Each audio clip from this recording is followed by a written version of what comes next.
Welcome, everybody. We're talking today with Ted Savransky, professional sports bettor out in Las Vegas, and we're talking about an interesting subject, under-the-radar NBA players that may not be getting the recognition they deserve, and players that are making a huge difference without getting the headlines. So first and foremost, Ted, as usual, it's good to have you back with us. This is interesting, and I recommend to the viewers to read your article. There's 4 players that you're keynoting on here. If you will, open it up, break this down, and let us know why you think these 4 are under-the-radar NBA MVPs at this point. Yeah, we talked yesterday about what happens when the superstars get hurt. You know, LeBron James misses a game, if Steph Curry misses a game, some of the slightly under the radar guys, you know, the Kyle Lowrys of the world. And certainly, from a point spread perspective, all of those players have a much bigger impact than anyone that I'm going to talk about today.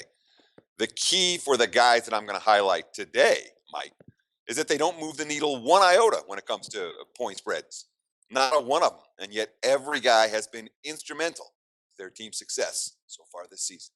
Well, Ted, with that being said, if you will, let's go down one at a time, break this down for us, and let us know the importance that these players have and why their presence on the court makes such a difference to their teams.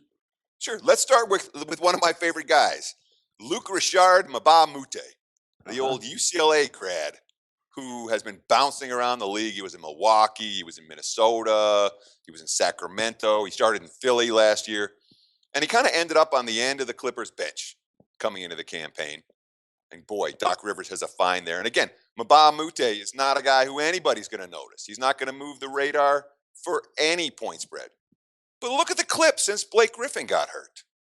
11-4 straight up, 9-6 to the under, and 2 of the overs went over because the games went into overtime. What he's doing, he's bringing it on the defensive end. His stats, again, his box score numbers don't show anything. You know, he's not a dominant rebounder, he's not a dominant shot blocker, but box score numbers aren't the be-all and end-all for all of these guys that I'm going to talk about. The reason that the Clips have survived and thrived without Griffin is at least in part due to the success that Mbah a Moute has had on the defensive end of the court for them. He has been their opposing low post stopper, and he's doing great. And that's at least part of the reason why the Clips have had as much success as they had since Griffin got hurt. So Mbah a Moute, that's the type of guy I'm looking for, a guy that nobody's paying any attention to, but a guy who has a legitimate impact for his team. He's been a difference maker for the Clips for the better part of the last month. And now that Blake Griffin punched out a staffer, he may be a difference maker for the Clips for the next month as well. Okay, with that being said, who's number 2 on your list, Ted? Well, let's go to Boston and talk about a guy that I've been a big fan of since his days at Marquette, Jay Crowder. Yeah. And again, Crowder has puts up stats in a way that Mbah a Moute doesn't. You know, he's a scorer, he's a good 3-point shooter. But in my mind, Crowder, what he does in terms of defense and energy. This is a guy that's in the passing lanes all game long. He's constantly deflections and steals, and his energy is very real. His teammates feed off that energy. You see the difference for Boston with Crowder on and off the floor. And for the Celtics, you know, the only guy on that team that moves the needle at all when it comes to an injury or an absence would be Isaiah Thomas, the point guard, who's been phenomenal. Don't get me wrong.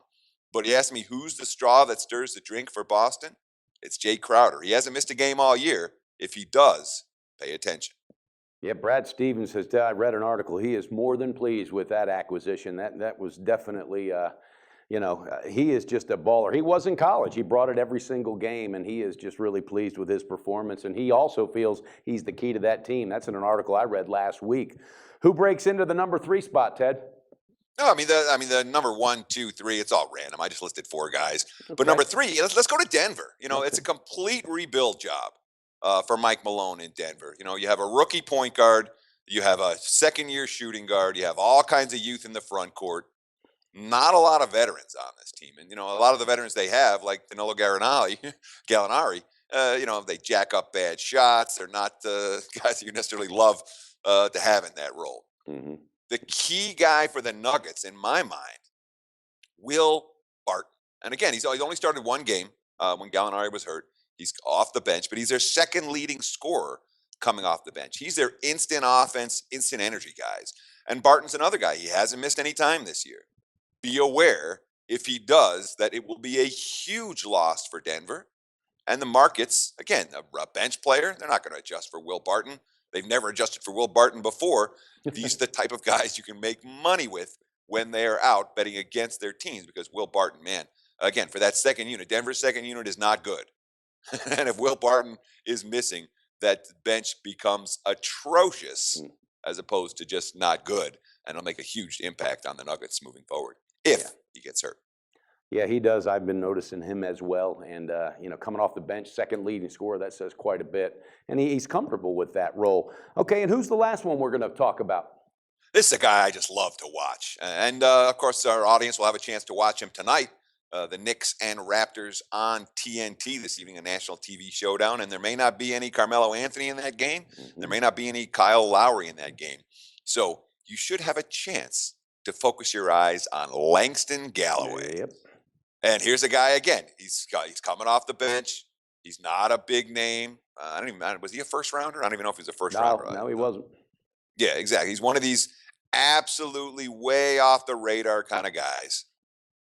Watch him tonight. Literally. Just don't focus on anyone else on the floor. Watch Langston Galloway when he's on the floor. You're going to see defense. You're going to see energy. You're going to see all those little fundamentals that the Knicks are so short on in so many different ways. Galloway's the guy that brings it. And again, I'm not just looking for the one player or his stats. I'm looking for his teammates who feed off of that energy. And Galloway's energy on the defensive floor is outstanding, much the way it was in college, playing in the A-10. He's absolutely an impact player for the Knicks, and he's not a guy who moves the needle one iota when it comes to the point spread. Yeah, Ted, and also what you just said, how he affects the whole team. I was watching a game with him. It was several weeks back, and he dove out of bounds to save a ball from being thrown out, and it was beautiful. And the rest of his team just really responded. They went on an 8-0 run after that. So I see what you mean, and I've seen him 3 times. I've watched him and focused on him, and he never stops. He's all over the place. He doesn't get tired, and I just love that. Now, with those 4 being mentioned, there's one I want to talk about that's playing tonight. Wanted to ask your opinion. How about Drew Holiday for the Pelicans? Did that cross your mind at all when you were researching this?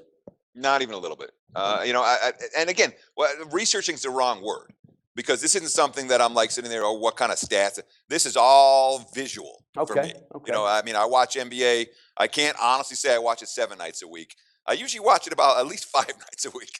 The NBA is on at least one TV in my house, and often more than one, on a pretty consistent basis. So these are notes that I take throughout the course of the year. I'm like, hey, which players do I want to highlight? Who was important? And I just jot these guys down. And for the purpose of today's article, these are 4 guys that made sense, and I used them. I could probably have used 4 different guys, but Holiday in particular for the Pelicans, it's number one, he's not under the radar. Yeah, I was just going to say, really not under the radar. Yeah. Yeah, the markets do adjust to him.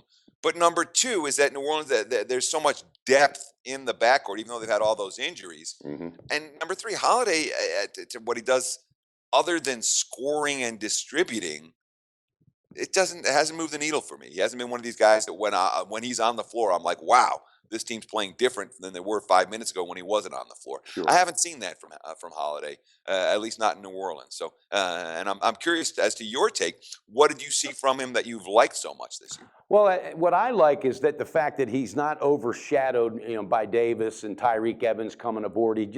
What I like about him, he's a team player. He's not selfish, and I've watched him quite a bit, and I've watched him when he was in Philly and some other places, and I just like the way he handles and as a floor general. He just kind of seems to have control without needing all the notoriety, without needing the headlines. And as the season began this year, I said, watch out for this guy. I think he's just going to be consistent night in and night out. And that's why I bring him up. I just like that guy that plays not for the money, that plays because he loves the sport. And he seems to be one that loves the sport, Ted. Okay, viewers, well, you heard it. Ted Cervanski broke it down. 4 players that are under the radar that make a huge impact on their teams. Ted, thanks so much for the information, and this can be used to cash the ticket, and that's that is absolutely our mission at the end of the day. So thanks for being with us. We look forward to talking to you again real soon, Ted. Have a great day, and beat the book tonight. I'll do my best. You too. Thank you.